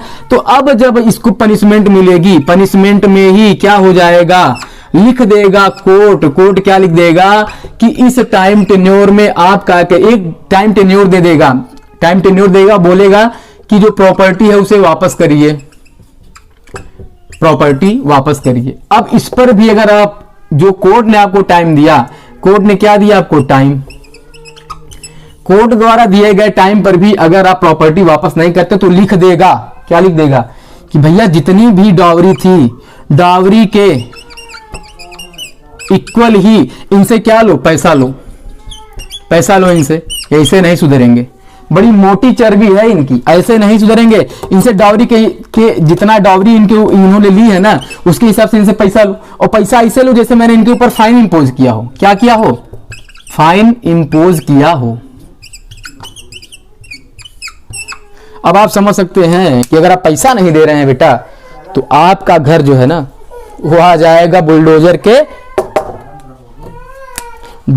की गिरफ्त में।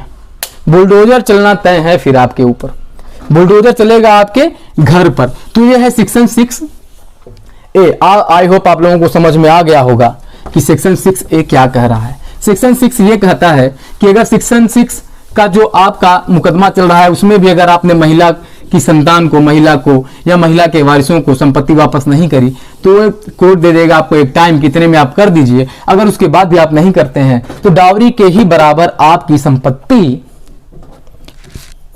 डावरी के बराबर आपसे पैसा वसूला जाएगा, और पैसा ऐसे वसूला जाएगा मानो कोर्ट ने आप पे फाइन इंपोज किया है। अब हम बात करते हैं सेक्शन 6 और सेक्शन 6A के बाद सेक्शन 7 की।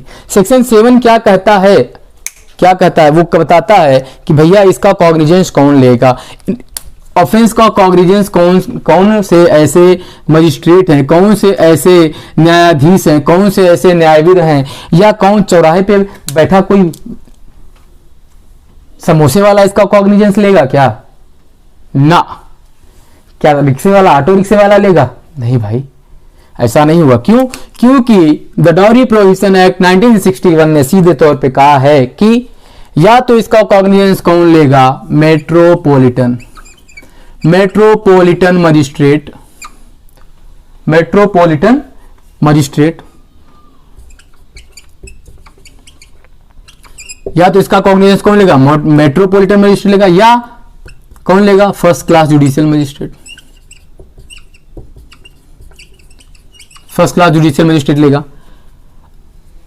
अब यह भी बता दिया गया है कि इन दोनों मजिस्ट्रेट के अलावा इनसे नीचे का कोई भी मजिस्ट्रेट, मतलब इंफीरियर अगर कोई है, इंफीरियर मजिस्ट्रेट, तो वो कॉग्निजेंस नहीं लेगा। कौन लेगा?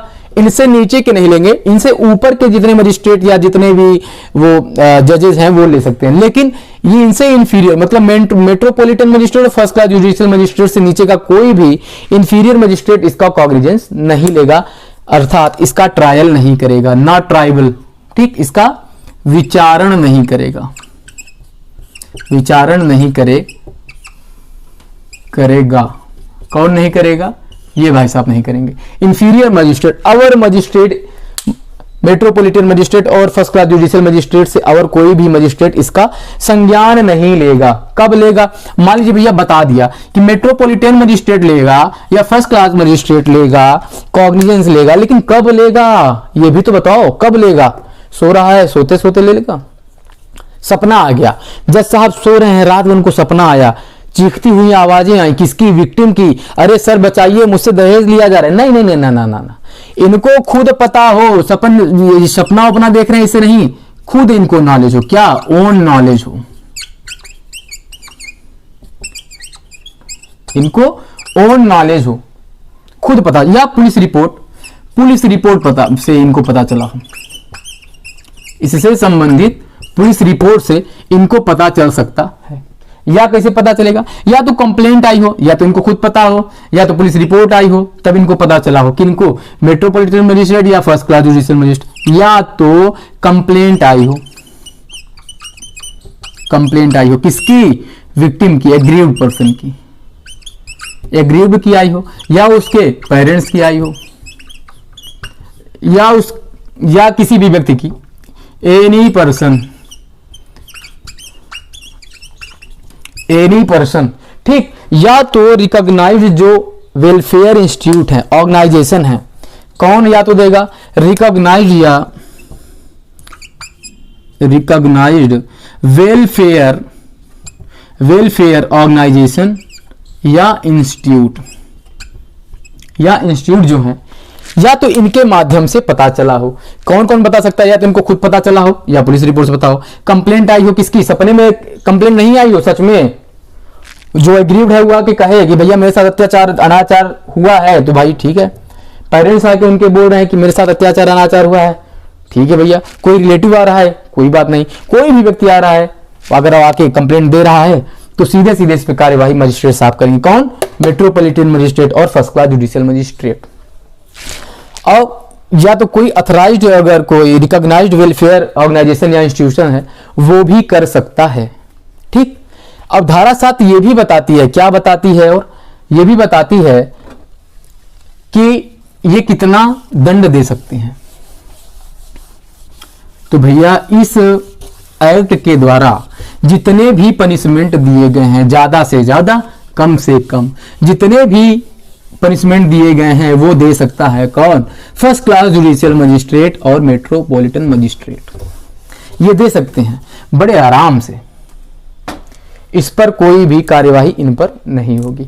और ये भी जान लीजिए कि जो भी ऑफेंस किए जा रहे हैं डाउरी प्रोहिबिशन एक्ट 1961 के अंतर्गत, इन ऑफेंसेस पर सीआरपीसी का चैप्टर कौन सा लागू नहीं होगा, कौन सा, सीआरपीसी का चैप्टर 36 इस अधिनियम पे लागू नहीं होगा। क्यों, क्योंकि ये कभी भी आए, इनके लिए दरवाजा हमेशा खुला हुआ है। चैप्टर 36 क्या कहता है कि एक टाइम टेन्योर दे दिया गया है, एक लिमिटेशन इंपोज कर दी गई है, किस पर, विक्टिम के ऊपर। विक्टिम को कह दिया गया है भैया इतने टाइम पे आके आप रिलीफ लेना हो तो ले लीजिए, नहीं तो फिर आपको रिलीफ नहीं मिलेगा। लेकिन इस एक्ट में इस चैप्टर के प्रभाव को खत्म कर दिया गया है, अर्थात सीआरपीसी का चैप्टर 36 जो है ये इस एक्ट पर लागू नहीं होगा। ये जब भी आप आएंगे आपके लिए न्याय का दरवाजा हमेशा के लिए खुला रहेगा, बंद नहीं होने वाला है, ठीक। और एक चीज भैया ऐसे होता है ना, ऐसे होता है कि मान लीजिए कि आप गए, आपको वकील साहब उल्टे सीधे सवालों में फंसा दें। उल्टे सीधे सवालों में फंसा के क्या कहेंगे सर देखिए झूठा आदमी है, अभी ये दूसरा स्टेटमेंट दिया था, अब ये दूसरा स्टेटमेंट दे रहा है। तो ये डाउरी प्रोहिबिशन एक्ट क्या कहता है, ये कहता है भाई मेरे रुको जरा सब्र करो। क्या कहता है, रुको जरा सब्र करो। क्या सब्र करो, सब्र ये करो कि इनके ऊपर कोई भी प्रोसिक्यूशन, कोई भी इनके ऊपर विचारण, कोई भी इन पर दंड नहीं दिया जाएगा जो भी इन्होंने स्टेटमेंट दिया है, भले से वो कंट्राडिक्टरी हो जाए, ये लायबल नहीं होंगे। अगर ऐसा कर दिया जाता तो क्या होता, डर जाता। कौन डर जाता, एग्रीव्ड पर्सन, चाहे वो मेल हो फीमेल हो, डर जाता। और डर के मारे वो क्या करता, वो अपनी शिकायत ही दर्ज नहीं कराता फर्स्ट क्लास जुडिशियल मजिस्ट्रेट या मेट्रोपॉलिटन मजिस्ट्रेट के यहां, ठीक। सेक्शन 7 बताया ये कि कौन कॉग्निजेंस लेगा। अब आई बात सेक्शन 8 की। चलो भाई सेक्शन 8 क्या कहता है, सेक्शन 8 ये कहता है कि जो भी ऑफेंस किए जाएंगे किससे related, the dowry prohibition act 1961 से रिलेटेड, वो क्या होंगे, वो होंगे क्या, कॉग्निजेबल।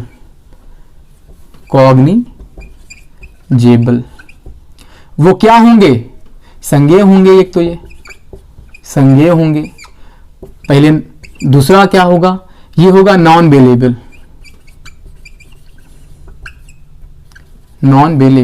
और तीसरा क्या होगा, तीसरा ये होगा कि ये नॉन कंपाउंडेबल होंगे, कंपाउंडेबल, गैर जमानती होगा, गैर जमानती होगा, असमनीय होगा,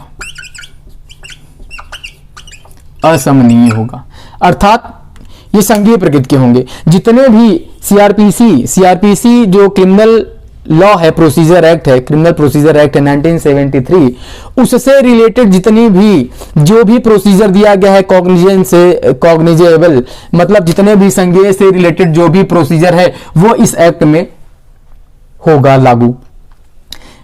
अगर आपने इस डाउरी प्रोहिबिशन एक्ट से रिलेटेड कोई एक्ट किया है, कोई क्राइम किया है, कोई ऑफेंस किया है, तो आपको बेल नहीं मिलेगी, क्योंकि ये गैर जमानती है। कौन बनाता है? द डाउरी प्रोहिबिशन एक्ट 1961 की धारा 8। ये होगा नॉन कंपाउंडेबल, अशमनीय होगा, मतलब इसको पक्षकार मिलके आपस में, मान लीजिए कि ए ने बी से लिया है दहेज, ए ने क्या किया है? बी से दहेज लिया है। अब ए को लगा कि गुरु हम फंस गए हैं, बहुत चौचक फंस गए हैं, इस साला दहेज तो मेरे गले की फांस बन गया है, ये तो नीचे जा रहा है, ना तो अंदर जा रहा है, ना बाहर आ रहा है, ये तो मेरे गले की फांस बन गया है। तो क्या होगा? ए इनके सामने गया और गिड़गिड़ाने लगा, भैया मुझसे बहुत गलती हो गई, मुझे माफ कर दीजिए, अब जिंदगी में कभी दहेज का नाम नहीं लूंगा, दहेज शब्द नहीं बोलूंगा अपने मुंह से। बी को आ गई दया, ये क्या कहता है? चलो ठीक है, नहीं लेता, नहीं जाऊं, मतलब कोर्ट की प्रोसीडिंग रुकवा दूंगा। अरे भैया बी, this is not in your control now, ये तुम्हारे बस की बात अब नहीं है। क्यों नहीं है? क्योंकि ये अशमनीय है। अब ये कितना भी रोएंगे और आप इनके पे दया करेंगे ना, तो भी आप ये प्रोसीडिंग नहीं रुकवा सकते। क्यों? क्योंकि ये समाज से रिलेटेड एक्ट है, समाज की कुरीति को खत्म करने के लिए एक्ट बनाया गया था। आपका ये पर्सनल मैटर अब नहीं रहा। ठीक, अब तो हमें एक उदाहरण पेश करना है ना समाज में। भाई अगर कोई लेगा देगा या दुष्प्रेरित करेगा तो उसका ये अंजाम होगा। डरिए, चाबुक से डरिए न्याय के। ठीक, अब भैया यहां तो बात बनी नहीं, तो ए गए भैया वकील साहब के पास, एडवोकेट साहब के पास गए, बोले सर ऐसा ऐसा हाल हो गया है, लग रहा है बचेंगे नहीं। ये क्या कहेंगे? अरे अब ज्यादा पढ़े लिखे नहीं रहेंगे तो यही करेंगे, चूसने का अगर इनका काम होगा। अरे यार फर्जी में बीवा के पास तुम चले गए, हम हैं ना यहाँ, हमसे आगे पहले मिले होते तो उस साले के सामने गिड़गिड़ाने की जरूरत नहीं थी। उसके सामने तुम बिना मतलब यार गिड़गिड़ाए, ये तुम्हारा जो है ना रफा दफा करा दूंगा, केस ही रफा दफा करा दूंगा। कैसे भैया? कोर्ट में चलूंगा यार, कोर्ट में तो ऐसी दलीलें पेश करूंगा ना, पूरा केस रफा दफा समन करा दूंगा, कंपाउंड करा दूंगा ये आपका केस। अरे वकील साहब थोड़ा ठहरिए, रुक जाइए, ये अनकंपाउंडेबल है, नॉन कंपाउंडेबल है। ये ऐसे ही अगर जज साहब भी चाहेंगे ना, जज साहब के कोई रिश्तेदार फंसे होंगे ना, जज साहब भी इसको कंपाउंड नहीं करा सकते हैं, ये ऐसा ऑफेंस है, ये सेक्शन 8 बताता है। ठीक, चलिए अब बात करते हैं अगले सेक्शन की, जिसका नाम है सेक्शन 8A। ठीक, सेक्शन 8A भी अमेंडमेंट के द्वारा जोड़ा गया। और आपसे ये क्वेश्चन है कि आप बताइए कि भैया कौन से अमेंडमेंट के द्वारा सेक्शन 8A जोड़ा गया। कमेंट में आप जरूर इसका आंसर हमको दीजिएगा। अब हम बात करेंगे सेक्शन 8A। अब बर्डन ऑफ प्रूफ, ये सेक्शन 8A जो है ये क्या बताता है? ये कहता है बर्डन किस पे होगा? बर्डन होगा जो अपराध करेगा। वैसे तो अगर हम लोग एविडेंस में देखें, जनरली क्या होता है कि जो प्रोसिक्यूशन होता है वो क्या करता है? बर्डन ऑफ प्रूफ उसी पे होता है। लेकिन सेक्शन 8A कहता है कि अगर आपने section 3 the dowry prohibition act 1968 की कौन सी सेक्शन से रिलेटेड अगर आपने अपराध किया, सेक्शन 3 या सेक्शन 4, इन दोनों से रिलेटेड, इन दोनों धाराओं के अंतर्गत आने वाले अगर किसी ऑफेंस को आपने कमिट किया है तो गुरु ये साबित करने का भार बर्डन ऑफ प्रूफ किस पे होगा? ये होगा आप पर। आपने कमिट किया है ना, आप बताइए कि आपने नहीं लिया है, ये आप पर होगा। ठीक, बर्डन ऑफ प्रूफ हमेशा किस पे होगा? जो प्रोसिक्यूट किया जाएगा, जिस पे मुकदमा चलेगा, उस पे होगा बर्डन किस चीज का, कि भैया आप दीजिए ना, एविडेंस आप दीजिए कि आपने ये नहीं किया है। ठीक, अब हम लोग अगर पढ़ें, आगे बढ़े, तो बर्डन ऑफ प्रूफ बताता है सेक्शन 8 है। सेक्शन 8 कहता है कि अगर सेक्शन 3 या सेक्शन 4 से रिलेटेड अगर सेक्शन में दिए गए अपराधों को अगर किया जाता है, कमिट किया जाता है, तो सीधी सी बात है जो एक्यूज पर्सन होगा उसी पे ये दायित्व होगा कि वो प्रूफ, ये सबूत दे कि भैया उसने यह अपराध, जज साहब मैंने यह अपराध नहीं किया है। ठीक, अब सेक्शन 8A के बाद सेक्शन 8B हम लोगों को पढ़ना चाहिए था, लेकिन हम लोग ऐसा करेंगे नहीं, क्योंकि सेक्शन 8B जो है, सेक्शन 8B रिलेटेड है सेक्शन 10 से, इसलिए जब हम लोग सेक्शन 10 पढ़ेंगे तो सेक्शन 8B वहीं पढ़ लिया जाएगा। अब हम लोग पढ़ेंगे सेक्शन 9। सेक्शन 9 कहता है कि जो सेंट्रल गवर्नमेंट है ना, इसको पावर दी गई, किसको, पहले ये बताइए, दो सेक्शन दी गई है, सेक्शन 9 एंड सेक्शन 10, दोनों में रूल मेकिंग की पावर दी गई है। ठीक, अब सोचने वाली बात यह है, लोग कंफ्यूज होंगे एग्जामिनेशन हॉल में, होता है ये कंफ्यूजन बहुत होता है, भाई सेक्शन 8 था, सेक्शन 9 में था, स्टेट गवर्नमेंट को पावर दिया गया कि सेक्शन 10 में था। वहीं फिर करेंगे जय माता दी ए, जय माता दी बी, भैया ये करने की कोई जरूरत नहीं है। अगर आपको थोड़ा भी कंफ्यूजन होता है कि सेक्शन 9 में था रूल मेकिंग की पावर किसको दी गई है या सेक्शन 10 में किसको दी गई, तो सबसे पहले कौन आता है, सेंट्रल गवर्नमेंट। सेंट्रल गवर्नमेंट के पास पावर ज्यादा है ना, सेंट्रल गवर्नमेंट की बात आता है ना, स्टेट गवर्नमेंट। तो जैसे सेक्शन 9 आए तो 9-10 के पहले आता है, तो सेंट्रल गवर्नमेंट को दी गई है सेक्शन 9 में और स्टेट गवर्नमेंट को दी गई है सेक्शन 10 में। ठीक, कोई दिक्कत नहीं। अब सेंट्रल गवर्नमेंट कौन सी रूल मेकिंग करेगा, सेंट्रल गवर्नमेंट किन विषयों से संबंधित, क्या सब्जेक्ट होंगे जिनसे संबंधित वो क्या करेगा, रूल मेकिंग करेगा। तो सीधी सी बात है, जो प्रेजेंट दिए जाते हैं ना, किसमें, सेक्शन 3 में एग्जाम्पशन पढ़े थे ना, हम लोग पढ़े थे।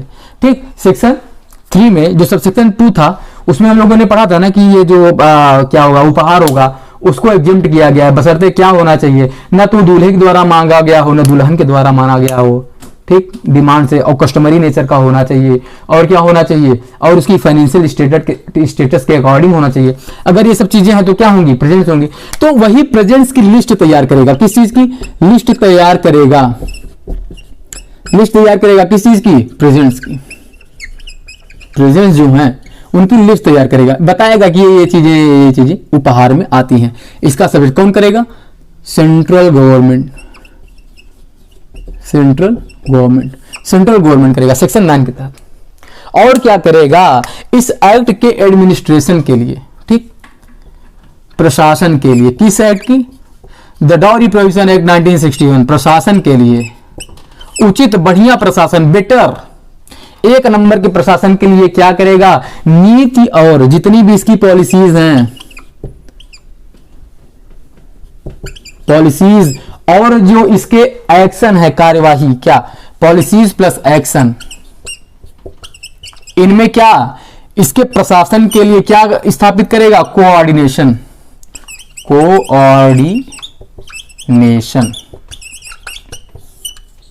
इसके बेहतर प्रशासन के लिए, इसके बेहतर एडमिनिस्ट्रेशन के लिए जो पॉलिसीज हैं, जो एक्शन है, इनमें क्या करेगा, कोऑर्डिनेशन कौन स्थापित करने का काम करेगा, तुम्हारा सेंट्रल गवर्नमेंट करेगा। अब ये कहा गया है सेक्शन 9 में, भैया आपने रूल बना लिया, ठीक, तैयार कर लिया, आप गुड फेथ में काम कर रहे हैं, बड़ा अच्छा काम कर रहे हैं, लेकिन आपको क्या करना होगा, जो नियम आप बनाए हैं ना, उसको जेब में डाल के मत घूमिए। पहली बात तो ये, जेब में डाल के घूमेंगे कोई मतलब निकलेगा। तो करें क्या सर, बता दिए है ना एक्ट में क्या करना है। एक्ट में बताया गया है कि जो भी आपने रूल मेकिंग करी है, जो भी नियम आपने बनाए हैं, उसको क्या करिए, उसको संसद के दोनों सदनों में 30 दिन के लिए रखिए। मोस्ट इंपॉर्टेंट है, टाइम याद कर लीजिए, 30 दिन। जो भी रूल मेकिंग हुई है, रूल मेकिंग किसके द्वारा, सेंट्रल गवर्नमेंट द्वारा। सेंट्रल गवर्नमेंट को सीजी लिख रहे हैं, समझ लीजिएगा, सीजी के द्वारा रूल मेकिंग जो भी सीजी के द्वारा कहां रखा जाएगा, पार्लियामेंट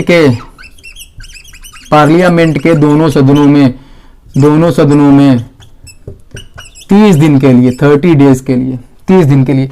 चलिए इसको हटा के यहां लिख देते हैं, 30 दिन के लिए रखा जाएगा। अब ये बात आई कि अगर इसको मान लिया गया तो भैया ये रूल बन गया, ये एक्ट में ऐड कर लिया जाएगा। अगर इसको नहीं माना गया 30 दिन के लिए रखा जाएगा। कितने दिन के डेज?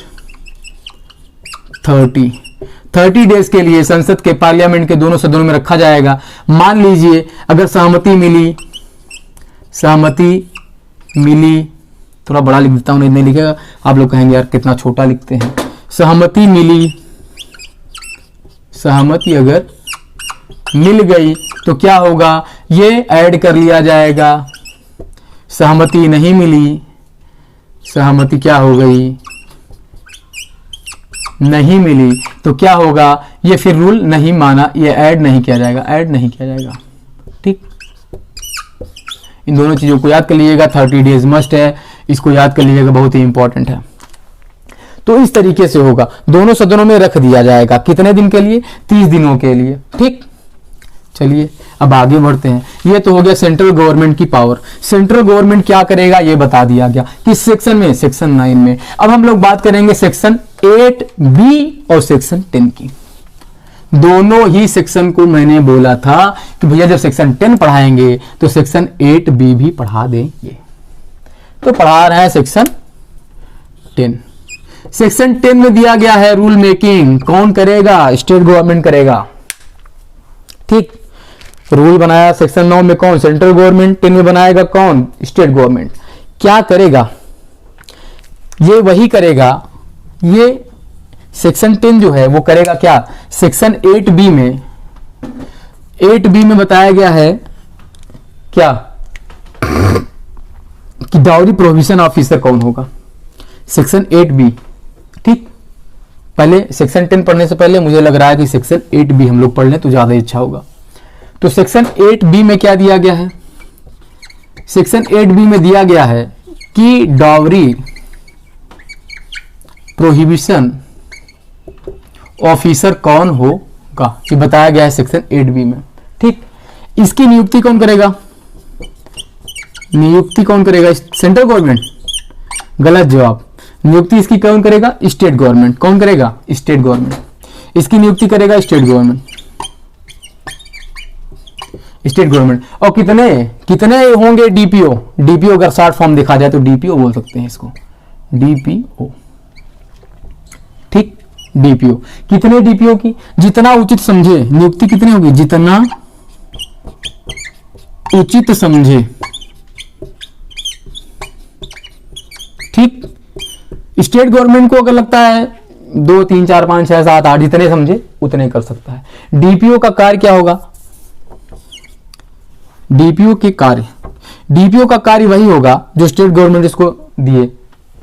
पहला काम तो ये होगा, कार्य क्या होगा डीपीओ का? किसका? डीपीओ का कार्य क्या होगा? जो स्टेट गवर्नमेंट इसे दे, जो स्टेट गवर्नमेंट इसको देगा वो काम करेगा, या इसका सही से अनुपालन, इसके उपबंधों का, किसके? द डाउरी प्रोहिबिशन एक्ट 1961 के उपबंधों का सही तरीके से पालन कैसे हो, इसको कौन देखेगा? डीपीओ देखेगा। ठीक, और इसका काम क्या है? स्टेट गवर्नमेंट जो भी इसको काम देगा वो करेगा। ठीक, और इस एक्ट के सही उपबंधों का सही तरीके से यूज कैसे हो ये देखेगा।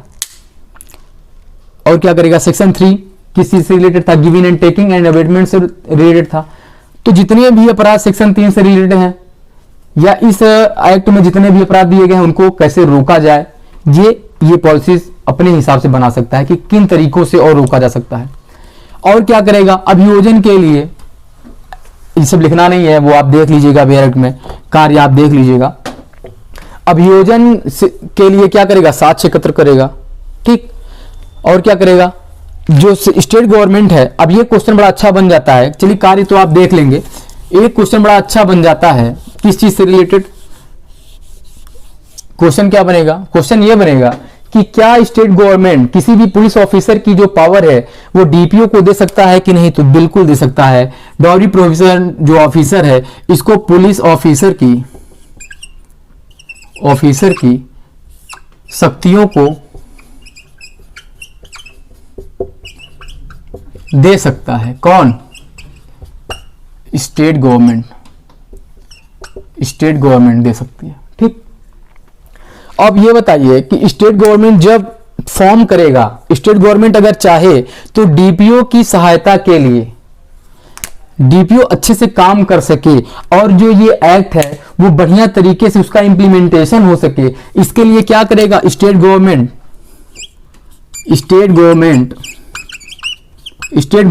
एक काम करेगा। क्या काम करेगा? वो करेगा कि एक सलाहकार बोर्ड की नियुक्ति करेगा। किसकी? सलाहकार बोर्ड। अब यह क्वेश्चन पूछा जा सकता है कि सलाहकार बोर्ड की स्थापना कौन करेगा? सलाहकार बोर्ड की नियुक्ति कौन करेगा? सलाहकार बोर्ड की नियुक्ति कौन करेगा? तो सीधी सी बात है, सलाहकार बोर्ड की नियुक्ति कौन करेगा? आपका स्टेट गवर्नमेंट दे देगा। स्टेट गवर्नमेंट करेगा, सेंट्रल गवर्नमेंट करेगा, दोनों करेंगे, इनमें से कोई नहीं करेगा तो कौन करेगा? स्टेट गवर्नमेंट करेगा। अब इसमें कितने सदस्य होंगे? सदस्यों की संख्या कितने होंगी? सदस्य संख्या इसमें 5 मेंबर इसमें होंगे। लेकिन जो मैंडेटरी है वो क्या है? इन 5 सदस्यों में 2 महिलाएं होंगी। 2 क्या होंगी? फीमेल होनी अनिवार्य है, मस्ट है। तभी ये जो सलाहकारी बोर्ड है ये वैलिड माना जाएगा, नहीं तो ये इनवैलिड माना जाएगा।